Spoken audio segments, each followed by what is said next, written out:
성탄절입니다. 우리가 예배 시간 중에 성탄절 찬양을 불렀는데 이제 며칠 남지 아니하는 이 성탄절을 앞에 두고 예수님께서 이 땅에 오신 그 이유와 목적, 예수님의 나심에 대해서 다시 한번 성경 말씀을 통해서 상고하고 묵상하는 것은 너무나도 의미 있는 일이라고 생각을 합니다. 오늘 우리는 마태복음 1장의 말씀을 읽었는데요, 특별히 그 가운데서 족보에 해당하는 그 말씀을 읽었는데, 이 말씀을 통해서 예수 그리스도의 탄생에 대한 마태복음의 메시지를 함께 같이 나누었으면 좋겠습니다. 우리가 마태복음의 족보를 읽었는데 먼저 우리가 기억할 것이 있다고 한다면, 이 마태복음에 있는 이 족보가 완벽한 족보가 아니라고 하는 점을 먼저 이해하시면 좋을 것 같습니다. 모든 이름들, 그 족보에 나와야 될 모든 이름들이 하나도 빠짐없이 다 들어있는 완벽한 그 족보가 아니라 몇몇 이름들은 빠진 채로 이렇게 선별돼서 만들어진 그런 족보라고 하는 사실을 먼저 이해하면 좋습니다. 아마 성경을 좀 진지하게 연구하시려고 했던 분들은 마태복음에 있는 족보와 누가복음 3장에 있는 족보를 비교해 가면서 그 족보를 한번 연구해 보시는 그런 분들도 있었을 것이라고 생각을 합니다. 마태복음 1장에 있는 족보하고 누가복음 3장에 있는 족보를 비교하면서 읽다 보면은 이 두 가지 족보가 일치하지 않는다고 하는 사실을 금세 발견하게 됩니다. 마태복음의 족보는 좀 짧고요, 누가복음의 족보는 비교적 길게 되어 있습니다. 그래서 이 마태복음의 족보와 누가복음의 족보를 비교하다 보면 우리들의 마음속에 질문이 떠오르게 됩니다. 이게 어떻게 된 일일까? 그렇다고 한다면 어느 족보가 맞는 족보일까 하는 그런 질문들이 떠오르게 되어 있는데요, 우리가 이해해야 될 일이 있다고 한다면 이 마태복음의 족보는 모든 이름들이 다 기록된 족보가 아니라 선별해서 만든 족보라고 하는 사실을 우리가 충분히 이해하고 오늘 마태복음의 족보를 볼 수 있으면 좋겠습니다. 마치 이런 것과 같아요. 어떤 분들이 저에 대해서 묻습니다. 목사님, 남부교회에 오셨다고 하면서요. 그러면 제가 대답을 합니다. 예, 그렇습니다. 신현진 목사님 후임으로 오셨습니까? 라고 물어요, 우리 대구에 계신 분들이. 그러면 저는 네, 그렇습니다 라고 대답을 합니다. 맞습니까? 틀립니까? 엄격하게 말하면 신현진 목사님 다음에 또 한 분의 목사님이 계셨고, 그 뒤에 또 한 분의 목사님이 계셨고, 그 뒤에 제가 왔으니까 엄격한 의미에서 제가 신현진 목사님의 후임으로 바로 온 건 아니고요, 두 분의 목사님이 제 앞에 계셨습니다. 하지만 제가 대구에서 지내면서 여러 분들을 만나게 되면 모든 분들이 다 신현진 목사님에 대해서 잘 알고 계셔요. 원로 목사님이 얼마나 유명하신 분인지 잘 알고 계셔서 제가 남부교회 담임 목사라고 하면 신현진 목사님 후임으로 오셨군요 하면서 반갑게 맞이해 줄 때 제가 아니요, 제가 그게 아니고 제 앞에 2명 더 있습니다 라고 설명 안 하고 예, 맞습니다, 그렇게 대답을 합니다. 그 이유가 무엇일까요? 중요한 목적은 누가 얼마나 거기에 정확하게 있었는가가 중요한 것이 아니라 대략적으로 그 교회에 오셨구나, 우리 교회에 어떤 분이 목회자로서 사역했구나 하는 것을 아는 것이 중요한 것이지, 우리 교회의 시시콜콜한 모든 것을 알고 싶어 하는 것이 아니기 때문에 그렇습니다.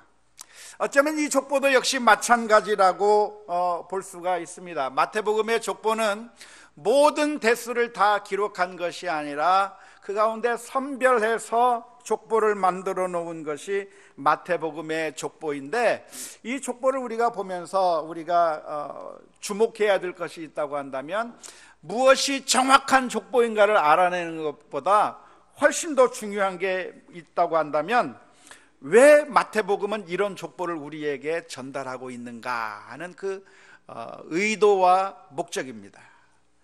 오늘 본문의 말씀을 우리가 가만히 살펴보면 특별히 한 가지 중요한 사실이 눈에 띕니다. 여러 가지를 우리가 살펴볼 수가 있겠지만 그 가운데 하나가 무엇이냐면 이 마태복음의 예수님의 족보는 아브라함으로부터 시작되는 족보라는 것이죠. 1장 1절에 보면 우리 한국말 성경어로는 아브라함과 다윗의 자손 예수 그리스도의 계보라 이렇게 써 있지만 헬라어 원문으로 읽어본다면 어떻게 되어 있냐면 아브라함의 아들, 다윗의 아들 예수 그리스도의 계보라고 그렇게 되어 있습니다. 다시 말하자면 예수님의 그 아버지, 예수님의 그 선조를 누구를 톡 찍어서 이야기하냐면 두 사람을 찍고 있는데요, 아브라함을 찍고 있고 다윗을 찍고 있습니다.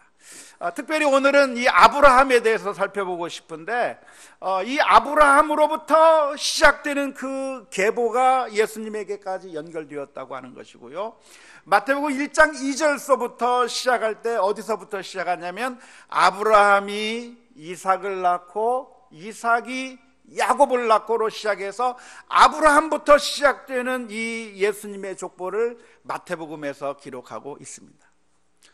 누가복음을 가보면 누가복음에는 어떻게 되어 있을까요? 예수님으로부터 시작해서 위로 거꾸로 역추적해서 올라가는데 아브라함까지 가서 끝나는 것이 아니라 누가복음에서는 아브라함 그 위로도 계속 역추적해 나가면서 어디까지 가냐면 아담에게까지 가고 아담에서 끝나는 것이 아니라 아담 위에 곧 하나님이 있다고 하는 구절까지 누가복음에서는 갑니다. 그러니까 누가복음에서는 예수님으로부터 시작해서 역추적해서 아담으로부터 아담 그리고 하나님에게까지 연결되는 그 족보를 누가복음에서 전해주고 있다고 한다면 마태복음 족보의 특징이 무엇이냐면 아브라함으로부터 시작하고 있다는 것입니다. 예수님이 누구인가? 예수님은 오늘 마태복음 족보에 의하면 아브라함의 아들이라는 겁니다. 아마 많은 분들이 이렇게 생각할 겁니다. 아브라함의 아들이다, 아브라함의 자손이다 그러면 예수님만이 아브라함의 자손이 아니라 사실 이스라엘 민족 모두가 다 아브라함의 자손들입니다. 이스라엘 민족들은 자신들이 아브라함의 후손이라고 하는 사실을 자부심을 가지고 생각하고 있었는데 사실 따지면 모든 유대인들이 다 아브라함의 아들들이면서 아들인데 왜 특별히 이 족보에서는 이 아브라함을 콕 찍어서 예수님의 조상이라고 말하고 있는 그 이유가 무엇이겠습니까? 그것은 예수님이 누구인가? 예수님에 대해서 우리가 이해를 할 때 예수님이 아브라함의 바로 그 아들이라고 하는 사실을 말하기 위해서 그렇습니다.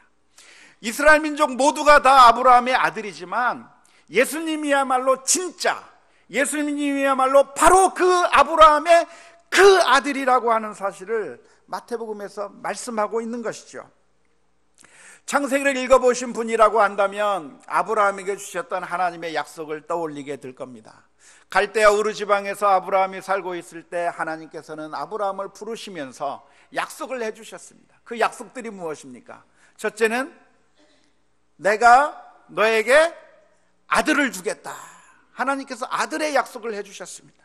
두 번째 약속, 내가 너로 하여금 큰 민족을 이루게 해주겠다. 그렇게 약속을 했습니다. 또 약속이 있습니다. 무슨 약속이 있습니까? 내가 너를 통해서, 아브라함을 통해서 땅의 모든 족속이 복을 받게 해주실 것이라고 하나님께서 아브라함에게 약속해 주셨습니다. 이 모든 약속들이 다 하나씩 하나씩 이루어지고 있었습니다. 예를 들자면 아브라함이 결국 아들을 낳았습니다. 누구를 낳았죠? 이삭을 낳았습니다. 100세 되던 때에 하나님의 약속대로 그 이삭이라고 하는 아들을 받았습니다. 첫 번째 약속이 이루어졌습니다. 그리고 이스라엘 민족이 큰 민족이 되었습니다. 큰 민족이 되게 해주겠다고 하는 하나님의 약속이 이루어졌습니다. 이스라엘 민족이 애굽에 갔다가 나올 때 이스라엘 민족의 남자 장정만 계수했을 때 60만 대군이 되었다고 할 정도로 어마어마한 민족으로 이스라엘 민족이 크게 되었습니다. 근데 세 번째 약속은 어떻게 됐습니까? 모든 민족이 복을 얻을 것이라. 모든 민족이 복을 얻고 있습니까? 아니잖아요. 하나님께서 아브라함에게 해주셨던 그 약속, 너를 통해서 모든 민족이 복을 얻게 해주시겠다고 하나님께서 약속해 주셨는데 그 약속이 이루어지지 않고 있는 겁니다. 사실 우리들의 인생을 가만히 살펴보면 복된 인생이라기보다는 슬픔과 그리고 절망 가운데 있는 인생이라고 말할 수 있을 것입니다. 어쩌면 이 자리에 앉아있는 많은 분들이 그런 문제들 때문에 괴로워하고 힘들어하고 있는지도 모르겠습니다. 조금 살만하다가도 고통이 찾아오고 슬픔과 고통, 질병과 죽음, 생로병사의 그 아픔 가운데 우리들이 살아가게 되어 있는 모습을 우리가 보고 있는 것이고 그 문제가 우리들의 문제를 항상 괴롭히고 있게 되는 것입니다. 우리 인생의 문제를 해결하는 그 방법은 어디에 있습니까? 많은 사람들이 우리 인생의 문제를 해결하기 위해서 두 가지 방법을 사용하곤 합니다. 두 가지 방법이 있는데요, 첫 번째는 채우는 방법입니다. 꽉꽉 채우는 방법. 두 번째는 정반대로 비우는 방법입니다. 우리 인생의 고통의 문제를 어떻게 해결할 것인가 하는 이 문제를 맞닥뜨리게 됐을 때 우리 인생들이 제일 먼저 하는 방법이 있다고 한다면 이 고통을 잊기 위하여, 이 고통의 문제를 해결하기 위해서 자꾸만 채우는 것을 통해서 우리들의 문제를 해결하려고 합니다. 우리의 고통의 문제가 왜 일어났는가? 내가 외롭기 때문에 고통이 생긴다고 생각하면서 친구로서 우리들을 채워보려고 합니다. 왜 우리들에게 고통이 있는가? 물질이 부족하기 때문에 이렇게 힘들게 사는 것이고, 월세값 따라가기 힘들고 전세값 따라가기 힘들고 우리 자녀들 교육하는데 돈이 없어서 이렇게 힘든 거니까 이 돈의 문제를 해결하기 위해서 돈을 자꾸만 더 벌고 더 벌어서, 그래서 우리가 행복해지려고 그렇게 노력을 하는 것입니다. 돈으로 채워도 안 되니까 명예로 채우려고 하고 여러 가지로 채우려고 많이 노력하지만 안타깝게도 그렇게 채워서 행복해진 사람을 단 한 사람도 우리는 발견할 수가 없습니다. 우리는 늘 소망을 가지고 한 해를 출발하지만 1년을 살고 나면 늘 후회와 아쉬움과 그리고 여러 가지 절망과 탄식의 소리밖에 남지 않았다고 하는 것을 우리가 발견하게 되는 겁니다. 아무리 채우려고 해도 그 채움을 통해서 내가 괜찮은 줄 알았는데, 내가 가득가득 내 삶에 돈을 채우고 명예를 채우고 모든 것들을 채우면 그러면 행복해질 줄 알았는데 항상 부족해요. 항상 부족해요. 우리의 생각에 갑부들은 전혀 고난이 없을 것 같다고 생각이 되지만 갑부들도 늘 배가 고파요. 히든크가 하는 말이 나는 승리에 배고프다 막 이랬는데, 모든 사람들이 무엇인가 배고픈 거예요. 돈을 아무리 많이 벌어도 아직도 여전히 필요하고 부족한 게 있는 거예요. 채우고 채워도 그것이 우리의 문제를 해결해 주는 것이 아니라 우리의 문제가 채움으로써 해결되지 않는다는 것을 발견하는 것은 너무나도 쉽게 우리가 알 수가 있습니다. 채워서 안 되기 때문에 다른 사람들이 쓰는 방법이 있다고 한다면 그것은 비우는 방법입니다. 아무리 채워도 우리들의 그 마음을 채울 수가 없기 때문에 어떻게 할 것인가? 그러지 말고 좀 비워보자. 우리의 집착을 내어놓고 마음을 비우고 우리의 그릇을 자꾸만 키우니까 거기에 허전함이 있는 거 아니겠는가? 그릇을 다 비우고 우리의 그릇을 아예 없어버린다고 한다면, 무아지경에 이르게 한다고 하면 그러면 좀 괜찮지 않겠는가라고 생각을 합니다. 그래서 마음의 수련을 하기도 하고 마음을 비워보기도 하고 집착을 내려놓기도 하면서 그래서 우리들의 고통의 문제를 해결해 보려고 노력을 하는데 어느 정도 효과가 있습니다. 내가 집착을 하고 내가 정말 내 마음을 꽉 딱 닫아놓고 있을 때는 정말 괴로웠는데 하나씩 하나씩 내 마음에서 내려놓기 시작하면서 집착을 내려놓고 내 욕심을 내려놓고 내 마음을 비우기 시작할 때 예전에 고통스러웠던 것들이 이제는 좀 괜찮아지는 그런 느낌을 받게 되기도 합니다.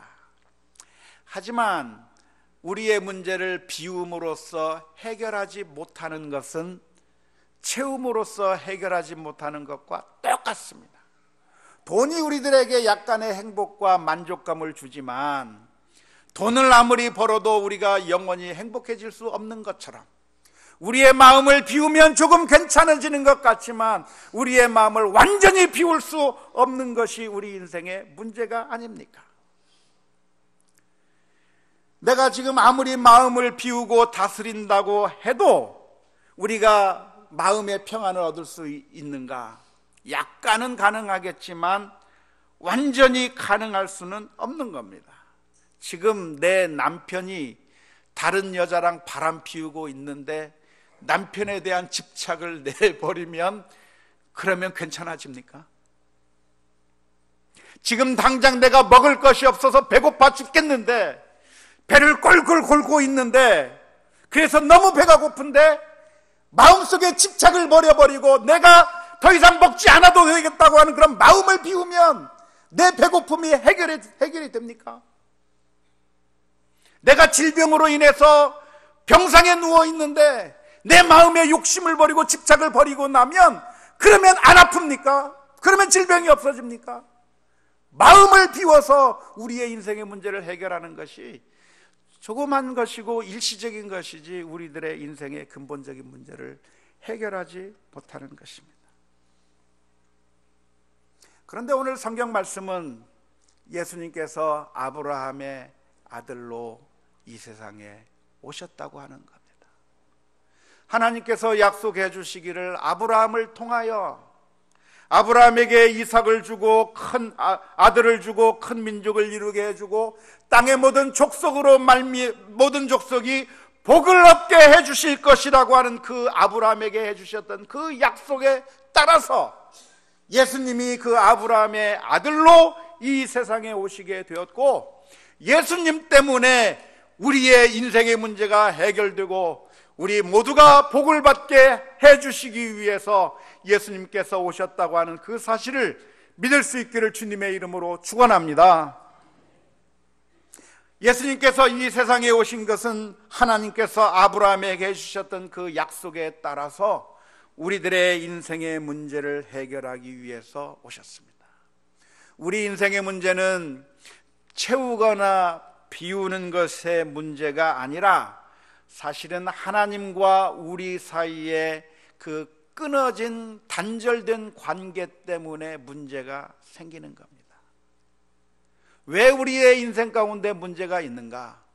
우리가 채우지 못해서 문제도 아니고 비우지 못해서 문제가 아니라 하나님과의 관계가 단절되어 있기 때문에 죄로 인해서 막혀버렸기 때문에 우리에게 문제가 되는 것이, 우리가 이 세상에서 살아가기 위해서는 태양빛 아래서 우리가 살아갈 때 그 태양빛이 내려질 때 거기서 태양빛 아래서 우리가 이 세상을 볼 수 있는 것이고 태양빛 아래서 우리가 따뜻함을 느끼게 되는 것처럼 요즘 비가 많이 내리다가 어제 맑은 날씨가 되니까 그렇게 좋더라고요. 태양이 쨍쨍 내리쬐면서 그 태양빛 아래서 우리가 사물을 보고 그 태양빛 아래서 우리가 따뜻함을 느끼는 것처럼 하나님과의 그 관계가 막힘이 없을 때 하나님의 그 따뜻한 사랑의 은혜의 빛이 우리들에게 내려 쬐었을 때 우리가 그 가운데서 만족함을 얻게 되고 행복을 누리게 되고 복을 누리게 되는 것인데 우리 인생의 문제는 무엇이었는가? 하나님과 우리 사이의 관계가 단절되고 기쁨의 근원이신 하나님에게서 우리가 떠나 있고 행복의 근원이신 주님에게서부터 우리가 멀리 떠나 있을 때 우리의 문제가 심각한 문제가 될 수밖에 없는 것입니다. 다른 데 문제가 있는 게 아니에요.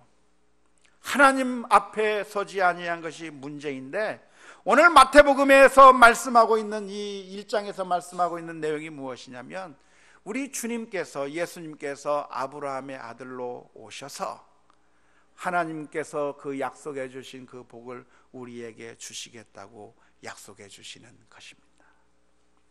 성경 전체의 그 가르침을 우리가 본다면, 이 성경 전체의 가르침은 바로 이 메시지로 초지일관 기록되어 있습니다. 예수님은 누구신가? 예수님은 이 세상에 우리의 죄를 짊어지시기 위해서 오신 분이고, 예수님께서 십자가 위에 못 박혀 죽으심으로 말미암아 하나님과 우리 사이에 막혔던 죄의 벽을 무너뜨리셨고, 예수 그리스도 안에 있는 자들마다 하나님의 복을 누리게 될 것이라고 하는 것이 성경의 일관적인 가르침입니다. 이러한 사실은 어떤 사람들에게는 아주 좀 모독적인 말로 들릴지도 모르겠습니다. 왜냐하면 예수님께서 오셔야만 했다고 하는 그 말씀의 의미는 우리가 영적으로 무능해서 아무것도 할 수 없다고 하는 것을 전제하기 때문에 그렇습니다. 그래서 팀 켈러 목사님, 뉴욕 리디머 장로교회의 팀 켈러 목사님은 성탄절에 대해서 설명하면서 성탄절은 우리들에게 모독스러운 사건이라고 이야기했습니다. 우리가 아무런 능력이 없기 때문에, 무능하기 때문에 하나님께서 오셔야만 했고, 내가 무엇인가 할 수 있어서 내가 이룰 수 있는 것이 아니라 내가 못하기 때문에 주님께서 오신 소식이라고 말하고 있는 겁니다. 사실 이러한 메시지는 우리들이 그렇게 즐겨하고 반겨할 만한 소식이 아닙니다. 어쩌면 이 세상 사람들이 가장 좋아하는 메시지가 있다고 한다면, 여러분 할 수 있습니다, 자신감을 가지십시오, 능력이 있습니다, 열심히 노력하면 될 겁니다, 그 말에 많은 사람들이 감동을 합니다.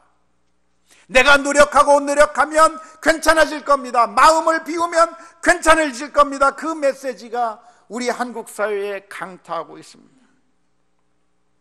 하지만 성경에서 말하고 있는 일관적인 메시지는 무엇이냐면, 당신이 가망성 없으니까 주님의 손 붙잡으라는 겁니다. 물속에 빠져 죽어갈 때 거기서 아둥바둥거리며 헤엄치며 나오려고 하다가 오히려 죽지 말고, 생명의 구조선이 다가왔을 때 그 구조선을 손 벌려서 잡으라는 거예요. 예수님께서 우리 가운데 오셨을 때 예수님을 믿고 의지하는 자에게 복이 있을 것이라고 말씀하고 있는 것이 성경의 메시지입니다.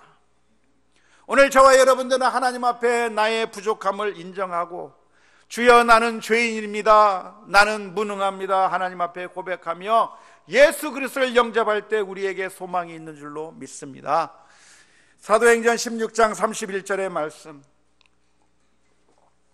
주 예수를 믿으라, 그리하면 너와 내 집이 구원을 받으리라 말씀해 주셨습니다. 우리가 무엇인가를 행해서가 아니라 예수 그리스도께서 우리를 위하여 죽으셨고 우리를 위하여 부활하신 그 사실을 믿는 자마다 구원을 얻을 것이라고 말씀하고 있습니다. 요한복음 1장 12절의 말씀에서도 영접하는 자, 곧 그 이름을 믿는 자들에게는 하나님의 자녀가 되는 권세를 주셨다고 말씀하고 있습니다. 거저 주시는 하나님의 은혜 누구에게 있습니까? 예수 그리스도 앞에 나와서 나의 무능함을 인정하고 예수님을 영접하는 자마다 하나님의 자녀가 되는 권세가 있는 줄로 믿습니다.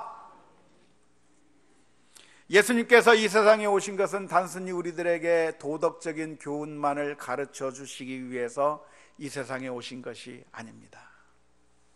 이 세상에 수많은 사람들이 예수님을 인정해 주는 것 같습니다.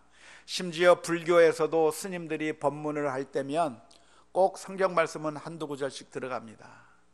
유명한 불교 스님께서 법문할 때마다 예수님의 말씀을 이야기합니다. 누군가 너희로 하여금 오리를 가자 하면 십리를 가주라고 하는 그런 예수님의 말씀들을 많이 인용합니다. 하지만 예수님은 단순히 우리들에게 삶의 지혜를 가르쳐 주시는 분이 아닙니다. 오리를 갈 수 있는데 십리를 가라고요? 우리가 그 이야기를 들을 때는 얼마나 많은 감동을 받는지 모릅니다. 오리를 가자는데 십리를 가라고, 참 은혜로운 말씀이구나. 그런데 정작 누군가 나에게 원수가 되면 하나도 생각이 안 나요. 원수를 사랑하라고 하는 그 말씀, 원수가 없을 때는 정말 은혜스러운 말씀이에요. 그런데 누군가 나에게 잘못하면 그 말씀 하나도 생각이 안 나요. 그래서 오늘 저와 여러분들에게는 예수님이 필요한 겁니다. 내 힘과 능력으로 원수를 사랑할 능력이 없어요. 내 힘과 능력으로 구원받을 방법이 없어요. 그래서 예수님께서 우리들에게 도덕을 알려주시며, 그래서 그 도덕대로 살라고 그 정도까지만 얘기하기 위해서 예수님께서 오신 것이 아닙니다. 도덕적인 말씀에 따라서 우리가 행할 수가 있다고 한다면 예수님께서 오실 필요도 없었을 것입니다. 하지만 성경은 예수님께서 오신 이유를 우리들에게 도덕적인 교훈을 주시기 위해서 오신 것이 아니라 아브라함의 아들로 오셨다고 기록하고 있습니다. 만일 예수님께서 도덕 선생님이라고 한다면 굳이 예수님이 아브라함의 아들로 오셨다고 하는 그 이야기를 기록할 필요가 없습니다. 도덕만 얘기하면 되지, 예수님께서 신비하게 마리아의 몸을 통해서, 동정녀를 통해서 탄생했다고 하는 이야기를 기록할 필요가 없을 겁니다. 도덕만 중요하다고 생각한다면 말이죠. 하지만 성경은 도덕적인 이야기, 산상수훈에 대해서는 오직 3장만을 할애하고 있습니다. 마태복음 5장, 6장, 7장에서만 산상수훈을 기록할 뿐이고, 마태복음 1장서부터 28장까지 산상수훈을 제외한 25장의 말씀 가운데서 예수님께서 어떻게 태어나시고, 어떻게 사역하시고, 어떻게 죽으시고, 어떻게 부활하셨는가를 말씀하시면서 우리가 예수 그리스도를 믿어야 될 것을 가르쳐주고 있습니다. 예수님이 예수님이신 것은 도덕을 가르쳐 주셨기 때문이 아니라 바로 저와 여러분들을 위해서 십자가 위에서 대신 죽으셨기 때문에 그렇습니다. 내가 할 수 없는, 내가 하나님 앞에서 죄를 지을 수밖에 없는 우리들의 모습을 주님께서 불쌍히 여기시고 우리를 구원하시기 위해서 이 세상에 오셨고 십자가를 지시고 우리를 구원해 주실 때 우리가 주님을 마음속으로 영접하며 믿음으로 승리하는 우리 모두가 다 될 수 있기를 주님의 이름으로 축원합니다. 우리 함께 찬양하겠습니다. 주께 가까이 날